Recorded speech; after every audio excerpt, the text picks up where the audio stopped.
on Prime Crime. When he comes to a P. Diddy party, this is what happens to the white man. When they come to one of my parties, this is what happens to them.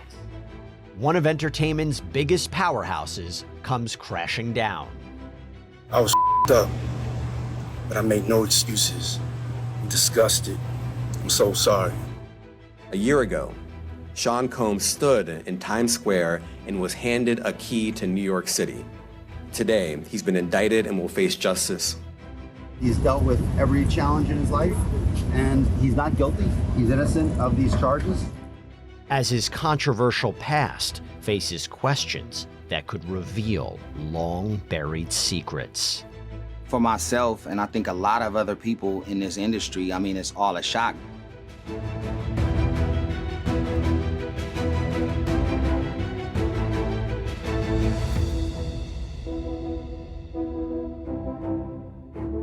Hey there, everybody, I'm Jesse Weber, and welcome to Prime Crime, where we break down some of the most compelling and memorable true crime cases from across the country. Hollywood celebrities are no stranger to controversies, and they can often become targets due to their high-profile status, but with several allegations now swirling around a famed music producer and hip-hop icon, he may have to soon face the music himself. He used his business and employees of that business and other close associates to get his way. A year ago, Sean Combs stood in Times Square and was handed a key to New York City.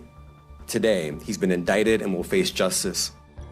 U.S. Attorney for the Southern District of New York, Damian Williams, is talking about 54-year-old Sean Combs, aka Diddy, the musician, producer, and business mogul who rose to fame as one of hip-hop's biggest personalities. New York, we did it!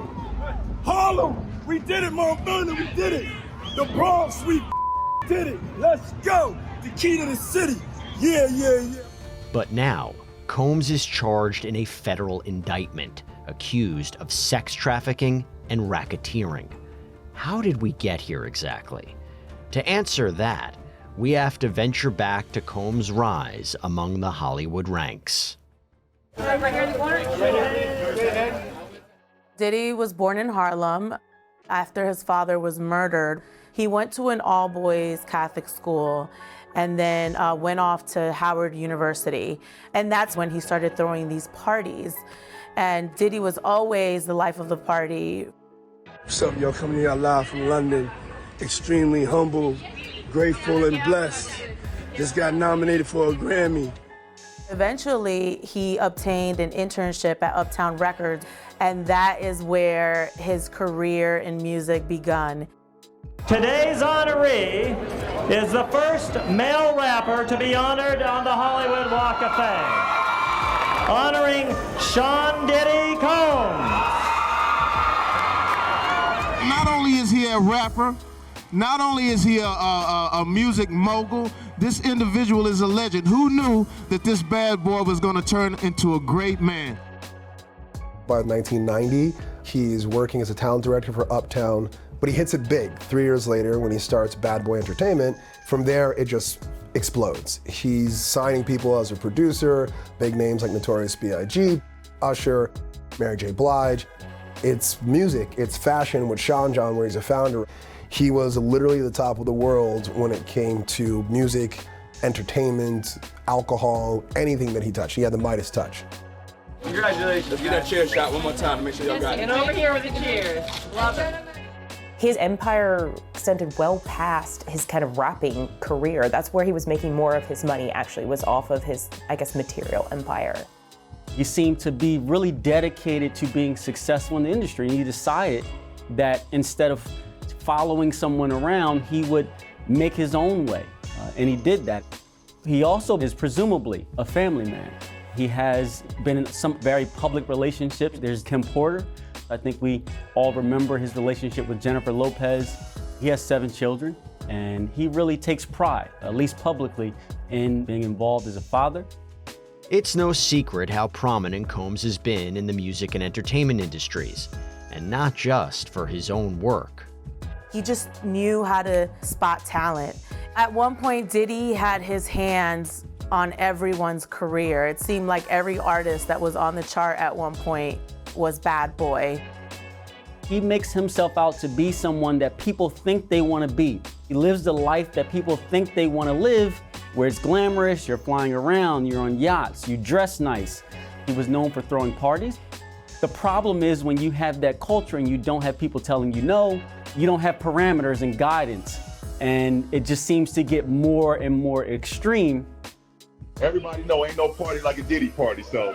Yeah, that's what's up. As Combs' fame and fortune grew, so did his circle of friends, and word of his notorious parties quickly spread. I've got a lot I can't tell. So, I can't tell that one either. Everyone knew about the infamous Diddy parties. And at one point, everyone wanted to go to the parties because the who's who, the A-list would go to the parties. You can go down the list of celebrities who would go. However, rumors were swirling that these parties, attended by some of entertainment's biggest names, weren't your typical soiree. They allegedly had a dark side. I've had to turn down $50 million 4 times. 4 times. Just to protect my integrity and that I was telling you about. Right. Because P. Diddy be wanting to party. And you gotta tell him no. You got to tell him no. I did. I did. As these parties went on, people started noticing some allegedly illegal conduct or nefarious conduct that was happening. Hey, it was curious. I got a chance to see some things. Yeah, but you were 13. What were you seeing? I went there to see the lifestyle. Right. And I saw it. And it was, but I don't know if I could indulge and understand what I was even looking at. There have always been whispers and rumors about what happens at Diddy's parties after midnight and how things can get really crazy, and also allegations of sexual assault and abuse. We just got back to headquarters. Everybody take a shot. Sandy, was it De Leon tequila? These rumors and these stories would come up, but just as almost quickly as they'd come up, they'd often fall by the wayside. I think a lot of people looked the other way or just thought these stories are way too crazy to be true. It was also his mentorships and interactions with up-and-coming stars that drew attention too. Justin, you ever seen the movie 48 Hours? Right now, he's having 48 hours with Diddy. You know, where we hanging out and what we doing, we can't really disclose, but it's definitely a 15-year-old's dream. I don't have legal guardianship of him, but for the next 48 hours, he's with me, and we're gonna go full crazy. Whether it be for hip hop, music, African American or black culture, Sean Combs has always been seen as a pillar of bringing it to the mainstream. You see individuals like Usher and even Justin Bieber who followed thereafter kind of coming through the roots of Sean Combs, through his tutelage, through his experience and through his connections. People would bring their artists to Diddy, and we're starting to see videos of that. Yet it wasn't all highs for the superstar.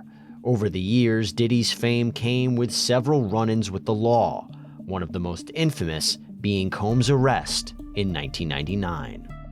December of 1999, Sean Combs, his then girlfriend Jennifer Lopez, their bodyguard, and a young and up-and-coming rapper by the name of Shine all go to a nightclub. There was a dispute, and according to at least one of the 3 victims that were shot, Sean Combs is the one that shot that person. I came here today just to tell the truth, so hopefully we can get down to the bottom of this. I'm 100%, the charges against me are 100% false, and hopefully due to time, we'll start to see that. J-Lo was quickly not prosecuted. DP, declined to prosecute, so she's out of it. Sean Combs, the bodyguard, and Shine all go to trial. How y'all doing this morning? Excuse me. We're going to win this trial. The facts are going to set Mr. Combs free because he's not guilty here, and that's all that matters is the facts. The bodyguard and Sean Combs acquitted. Shine convicted of reckless endangerment, assault in the first degree, possession of a weapon, but acquitted of an attempted murder. Shine ends up doing just shy of a decade. There were allegations that he had bribed one of the drivers to pretend the gun was his and to sort of take the responsibility. That's the thing about Diddy, there's a lot of speculation. The urban legend is that Diddy was the one who shot her in the face, but Shine ended up going to jail for it. There's a culture of silence, and it's starting to become apparent. And this is just not particular to Diddy. This is particular to men with power and money. Y'all don't know how to be accountable. I'm accountable. I pay all y'all checks every week. I'm accountable. It's my responsibility to run this company. I'm accountable. I don't make no excuses. Following this turbulent time for the hip-hop heavyweight, Combs quickly pivots to growing his empire, including signing new artists like Casandra Ventura, more popularly known as Cassie, in 2006. Cassie was signed to his label, Bad Boy Records, and released her debut album under the label. Initially, it just looked like a business relationship.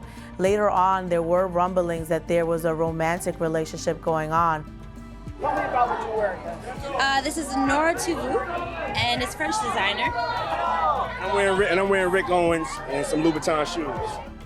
Combs and Ventura soon go public with their relationship, but after several years, it suddenly ends. They were on and off, but after a decade, there's no ring, there's no children. They broke up. So you're starting to wonder what is going on with that relationship. But even though their relationship ended, what came next shocked everyone. In late 2023, Ventura files a bombshell lawsuit against Sean Combs that changes everything. And you won't believe what she alleges.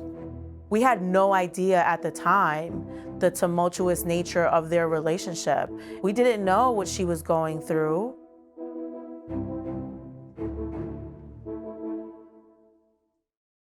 Hey everybody, real quick, this is a Law and Crime legal alert. A mother was recently awarded millions of dollars in a lawsuit against baby formula manufacturers after her premature baby was diagnosed with necrotizing enterocolitis, or NEC, after receiving a bovine-based formula. The lawsuits allege that Enfamil and Similac premature formulas, they are linked to NEC, but manufacturers, they failed to warn the public of the risks and targeted them with false advertising. So if your premature baby was diagnosed with NEC after they were fed Enfamil or Similac, you may qualify for compensation. And one of our legal sponsors is partnering with Wagstaff Law Firm. This is a national firm renowned for their expertise to ensure that eligible claims are thoroughly presented. Just visit babyformuladamages.com/primecrime to answer less than 10 questions and check your eligibility to file a claim. I've had a great life. I've settled $4.125 million with Diddy. Okay, was he scared that I was going to expose him? I seen the liquid cocaine, I've drank it myself. Having sex with Diddy and Cassie. Okay, it's not good. He drinks it all the time. At one point in time, Sean Diddy Combs was one of hip-hop's wealthiest moguls. His years in the spotlight brought success and pitfalls, but he always seemed to land on his feet. That is until 2023, when his strong arm of influence began to unravel in the wake of a controversial lawsuit. There's one thing to go on an interview or go online and accuse someone of something, but the second there's a lawsuit involved, I think is a powerful, powerful move. Cassie was incredibly brave to put her story on paper. In her civil lawsuit, Cassie said that she was the victim of abuse, sexual assault, and rape at the hands of Diddy. Cassie alleged she was a victim of sex trafficking, that she was forced to engage in sex acts with male prostitutes, that she was threatened, that she was a victim of violence. She's alleging essentially that this was one big ongoing criminal enterprise. We learned from Cassie's lawsuit that she did try to date rapper Kid Cudi, and that Diddy allegedly blew up his car and told her that he was gonna blow up his car. She did allegedly suffer at very high lengths his abuse. It took her years, obviously, to get the courage to come forward. In the shadow of Me Too, where we're talking about, believing women and believing these victims, a lot of people did not believe Cassie and called her a gold digger. While these were certainly explosive revelations, this was not the first time we heard this.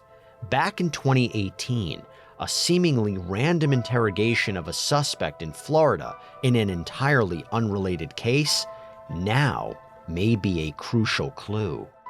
Do you know Sean Combs? Puff Daddy? Yeah. P. Diddy, whatever you call himself. Yeah.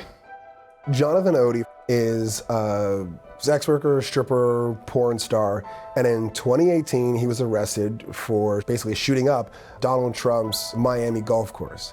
It's crazy, he gets arrested, and during the interrogation he says at the time, which sounds completely outlandish, that he was, and he does like the kind of air quotes, a sex slave to Diddy and his girlfriend Cassie. He's part of what's called the Boule. The Boule is a branch of the Illuminati. I had a settlement with Sean, okay? And he belongs to that agenda. That's why he's so famous. They land all the contracts. Jonathan Odie had beef with Trump, with Obama. People didn't believe him when he said that he was involved with drug-fueled sex parties with Diddy. I had sex with Cassie and Sean. I had like 15 encounters, and I heard a lot of business. I was like a sex slave, okay? For them, that's what I was. He, some kind of just like low profile stripper, porn star, is a sex slave to Sean Combs. At the time, it sounds absolutely ridiculous. But Cassie's lawsuit seems to be corroborating what Odie is saying. Cassie Ventura's lawsuit that was filed in November of 2023 came under the New York Survivors Act. The law allowed for people to be able to sue who were victims of sexual assault, no matter how far back it goes. So she filed, I think, probably the day before the deadline or the week of the deadline.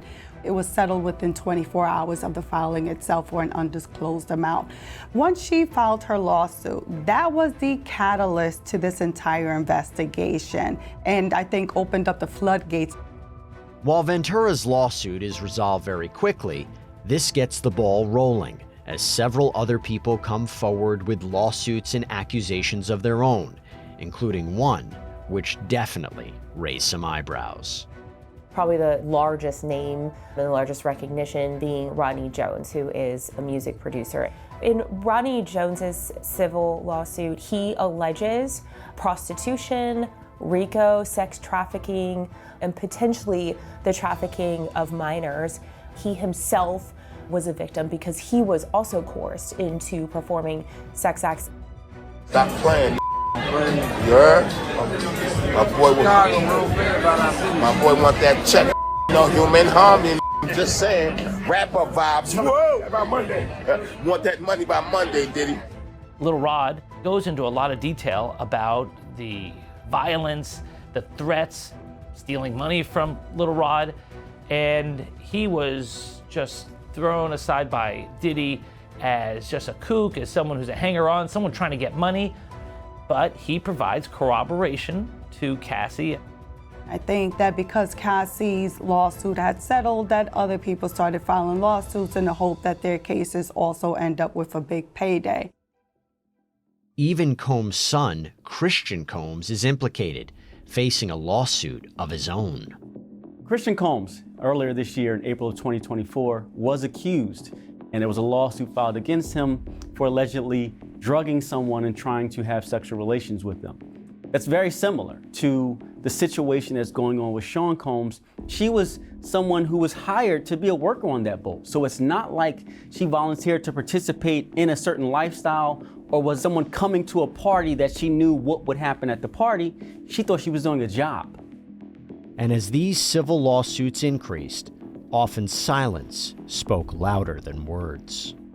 Members of the music community, people in the recording industry as a whole, just not even addressing it, ignoring it, pretending that it didn't happen, sometimes is actually worse than denying that they are involved, denying that any of this happened.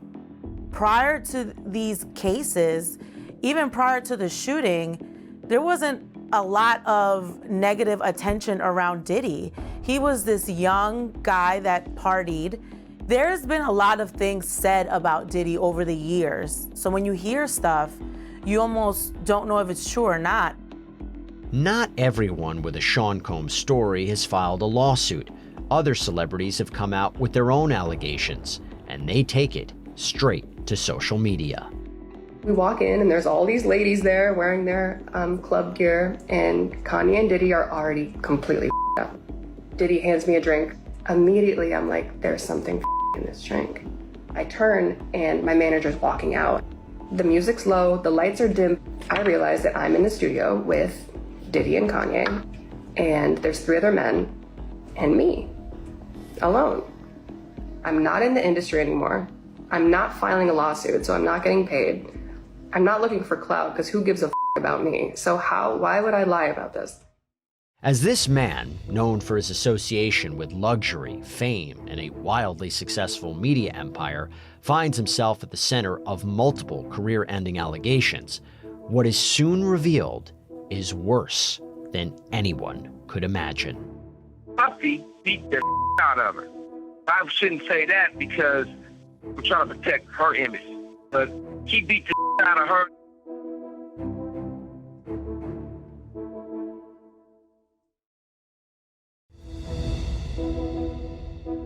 Those initial raids were the beginning of the end.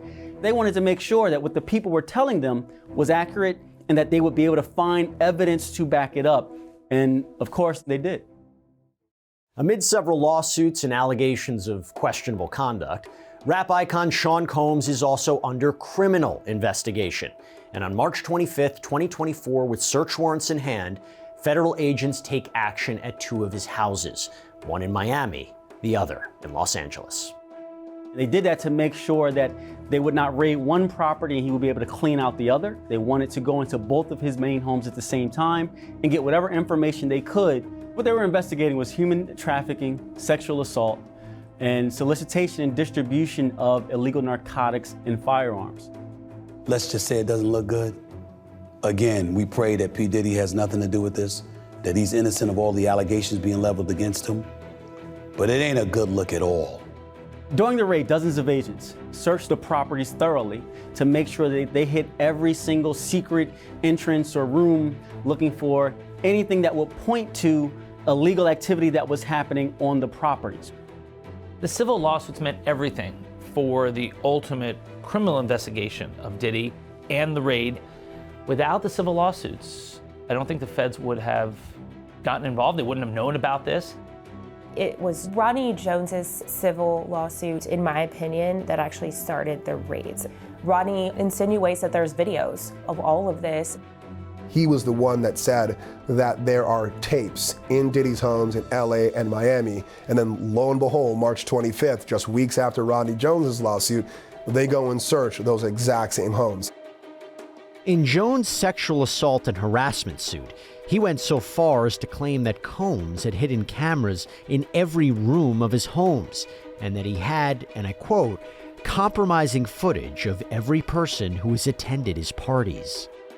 Oh, did the camera catch that? Got the camera! Got the camera! They went in there knowing that there was digital evidence, hence why they turned the house basically upside down. Combs' lawyers called the raids an unprecedented ambush and a witch hunt, saying HSI brought a gross use of military-level force and that there's no excuse for the hostility exhibited by authorities or the way his children and employees were treated. They handcuffed his children. The investigators did that because you just never know what the actions of someone would be, and that's standard procedure during the raid process.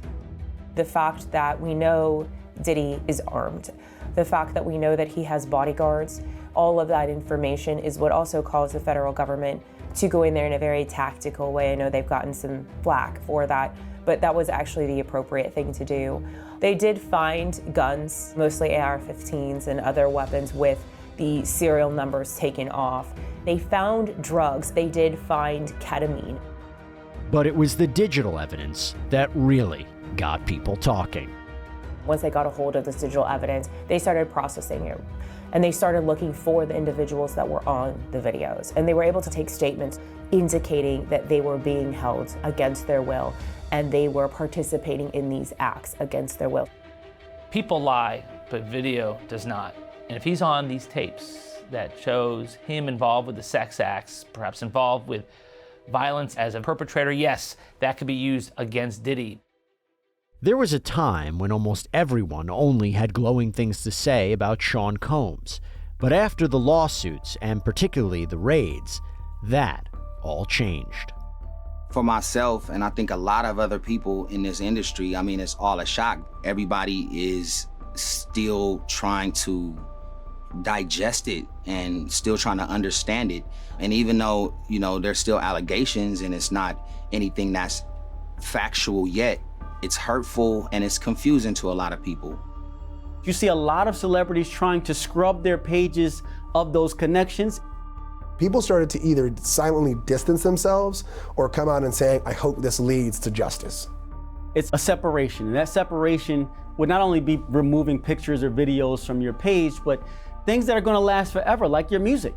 If you have a song that either mentioned or featured Sean Combs, you want that song to be able to exist.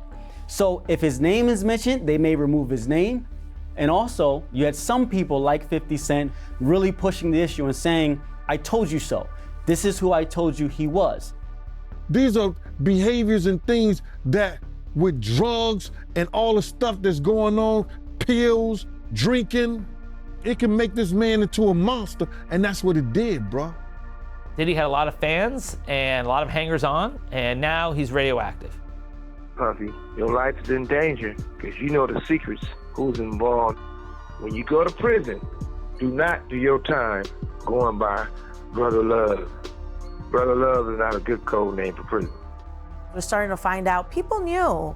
They saw things, but because of this culture of silence, when it comes to people with power and money, they're not speaking out as loud as they should be. But I think the tides are changing. People are speaking out loud, and they're finally being heard. And one way people are speaking out is through more lawsuits. Lawsuits after the raid corroborated what Cassie was saying, where you had other women who alleged that they were victimized by Diddy. The first of 3 lawsuits comes 2 months after the raids. Model Crystal McKinney claims Combs sexually assaulted and drugged her at his studio back in 2003 and then had her blackballed from the industry. Next, April Lampros files a suit, alleging Combs assaulted her 4 times, starting when she was just a college student. A few months later, another suit, this one from Dawn Richard.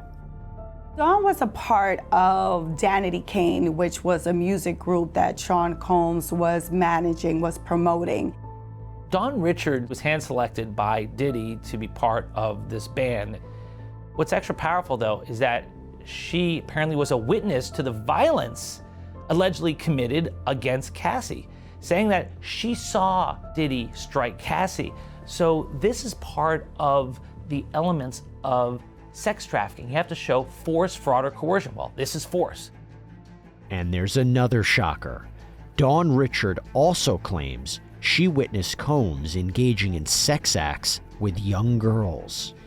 But then, the biggest bombshell of all, May 17th, 2024. CNN releases a surveillance video from 2016 that appears to show Combs violently assaulting Casandra Ventura in a hotel hallway. When they saw that video of her in the hotel and how Diddy beat her and kicked her in the face, he kicked her in the face.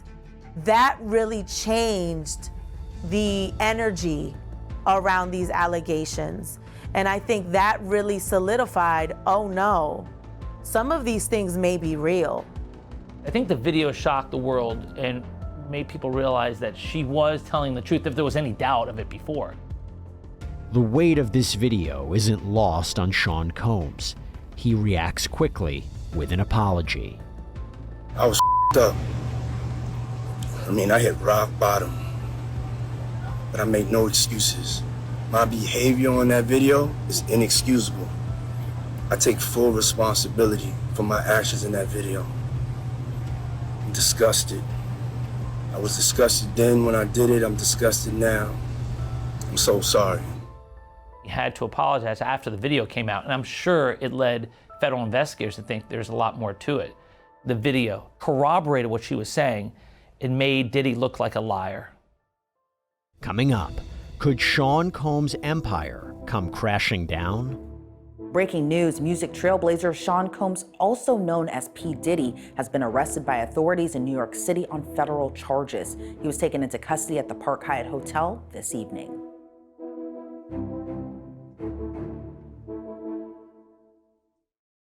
Hey guys, listen, thank you so much for following the Sean Combs case with us. We're going to get right back to this. And look, we put a lot of work into this, and one of the reasons we're able to bring you these stories, go in depth into a story like this, is because of the amazing support that we get from our sponsors. And I have to call out one in particular right now, Morgan & Morgan. If you're injured, America's largest injury law firm, maybe who you want in your corner. They have an incredible track record of multi-million-dollar verdicts and settlements. I mean, recently they secured verdicts of $6.8 million in New York, $12 million in Florida, $26 million in Philadelphia.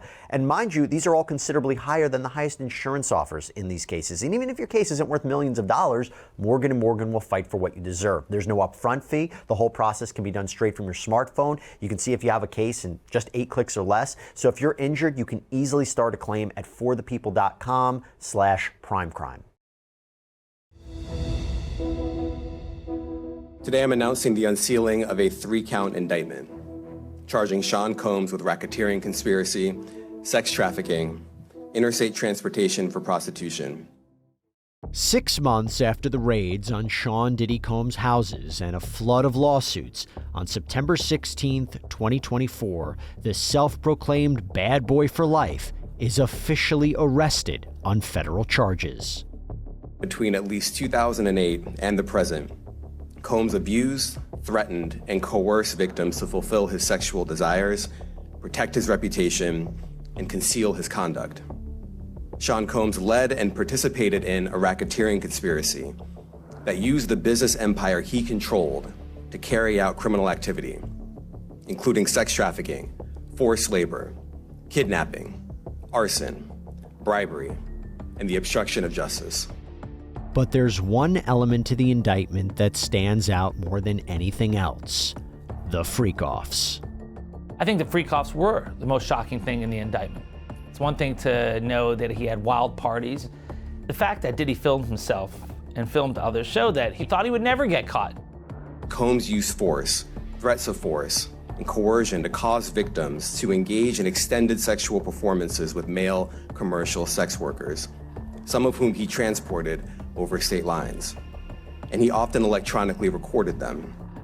At its core, what the government is saying is that there's a criminal enterprise that Sean Combs is the leader of that transports women and male prostitutes for the purpose of having these freak-offs, these sex parties where people are drugged and they have sex for days on end. There are a number of charges underneath them, but the freak-offs in these parties are really at the heart of this case. On September 17th, a day after Sean Combs' arrest, his sons and his attorney join him in court for a bail hearing. Diddy knew what was coming, and that's what his lawyers said, that he came to New York because he knew this could happen. He could be arrested. I spent the evening with him about 1 o'clock. His spirits are good. He's confident. He is dealing with this head on, the way he's dealt with every challenge in his life, and he's not guilty. He's innocent of these charges. The charges in the latest indictment are very serious. From a jail time perspective, the racketeering conspiracy, minimum of 20 years to life. Trafficking, minimum of 15 to life, and the transportation for the purpose of prostitution, up to 10 years. For someone who's in their mid-50s, that's a lot of jail time. Even if he gets the low end of it, being in prison for the rest of his life. We're going to fight this case with everything we have, as is he, and eventually he's going to be shown to be innocent. And so tomorrow we fight again, and we'll fight every day until we don't have to fight anymore. The first battle line for Combs' defense team to cross is to keep him out of jail, at least until the trial. So they offer a bail package of $50 million secured by the equity in his and his mother's properties in Florida. The prosecution argues that Combs should be locked up without bail. There are 3 main reasons why. Number 1, the allegations show he's a danger to the community. Number 2, he's a flight risk. I mean, here's a guy with lots of resources, lots of connections around the world. And third, he had been known to obstruct and tamper with witnesses to try to intimidate them. Why wouldn't he try to do that if he's out? During the bail hearing, the judge sides with the prosecution. Then Combs' request is subsequently denied again. Now that he's behind bars pre-trial, you'll see more people come forward who otherwise would have been scared.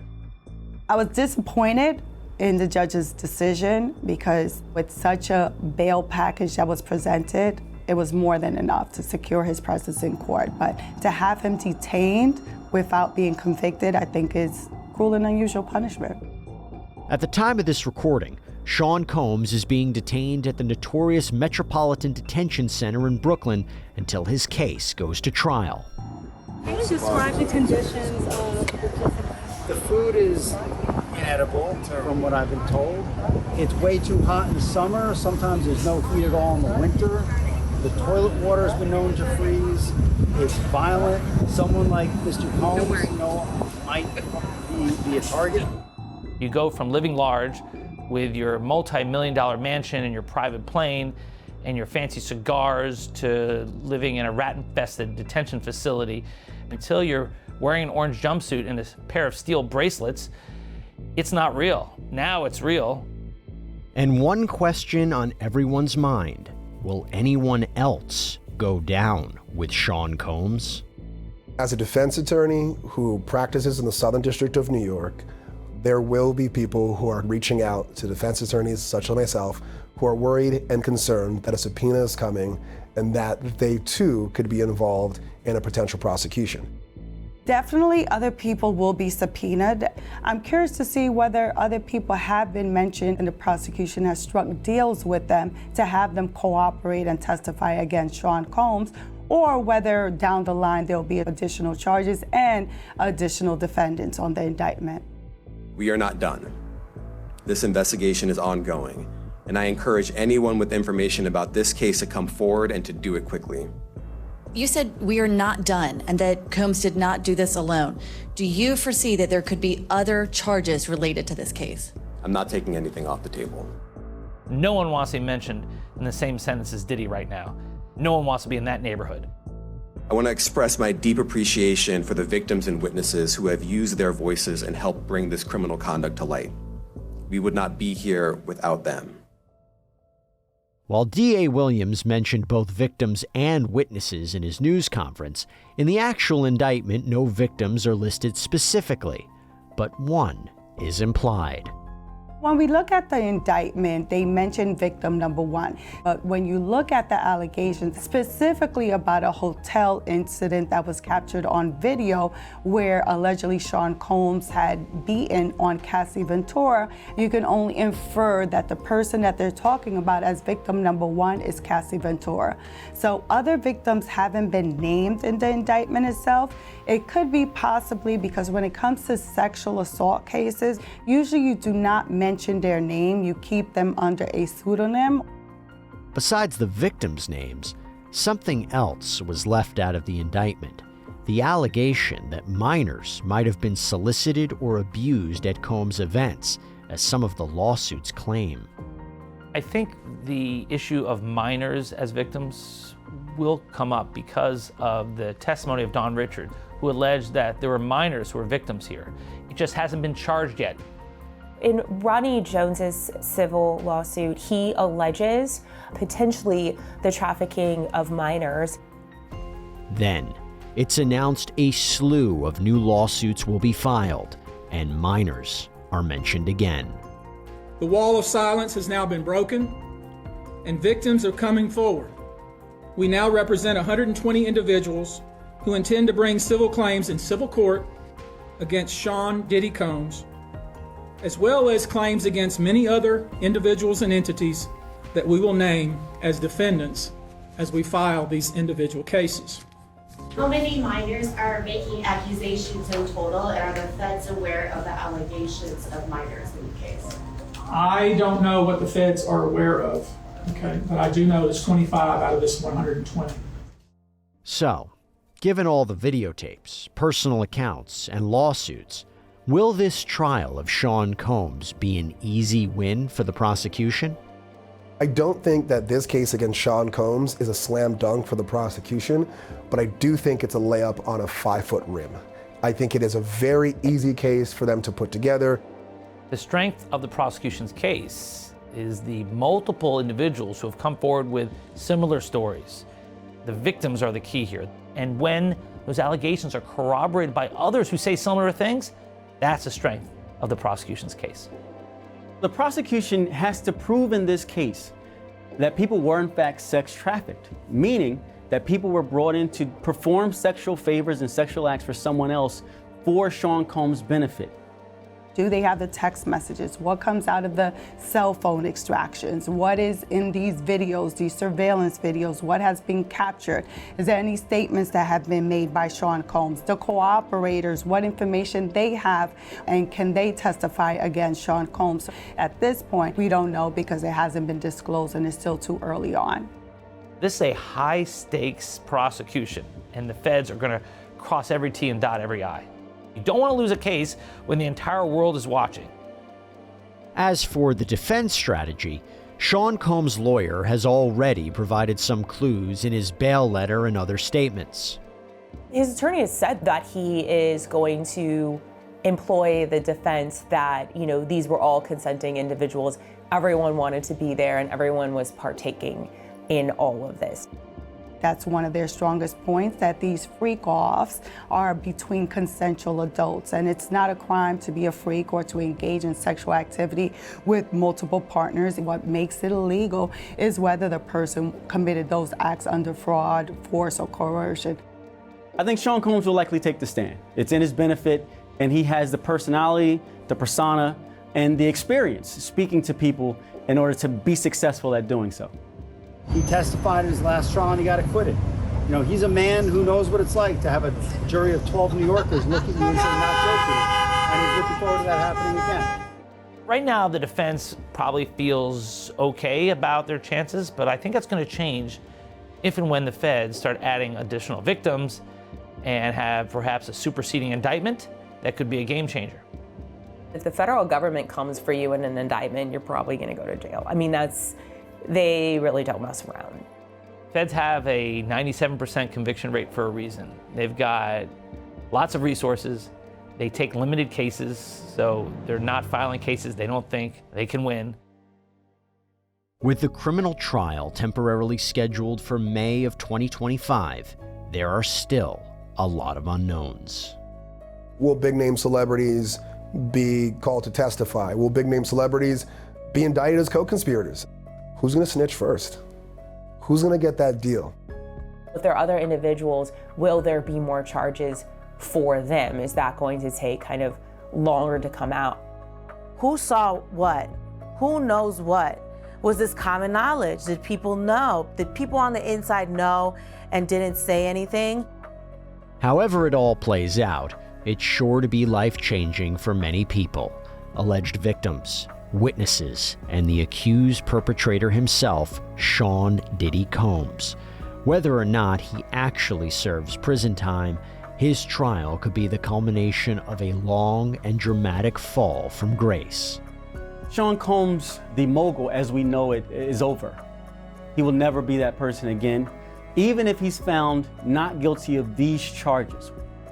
Even at the criminal level, there are certain things that are just unforgivable, and I don't think anyone's going to want to align themselves with him. But as far as whether people will still listen to his music, I don't think this will be the end of Diddy on our airwaves. We're talking about a person who contributed so much to culture. You know what I'm saying? You're talking about a person who helped provide soundtracks to our lives. You're talking about a person, especially you being from New York City, you had to be inspired by Sean Combs in some way, shape, or form. Diddy's been an icon for decades. We've all listened to his music. We've all been around him, at least in my era, and have looked up to him. And in this situation, it's super unfortunate, but it's important to learn a lesson, right now, and ensure the next generation understands how to move differently with transparency and integrity. What's happening to him now is one of the greatest tragedies that we're gonna ever read about, bro. And he brought it on himself. Here's the question. Will Sean Combs' enormous empire, threatened by so many lawsuits and revelations, finally collapse? Will he pay a terrible price, or Will he skirt the charges? Fans and foes alike will be watching to see what happens next. That's all we have for you here on this episode of Prime Crime. Everybody, thank you so much for joining us. I'm Jesse Weber, and as always, stay safe.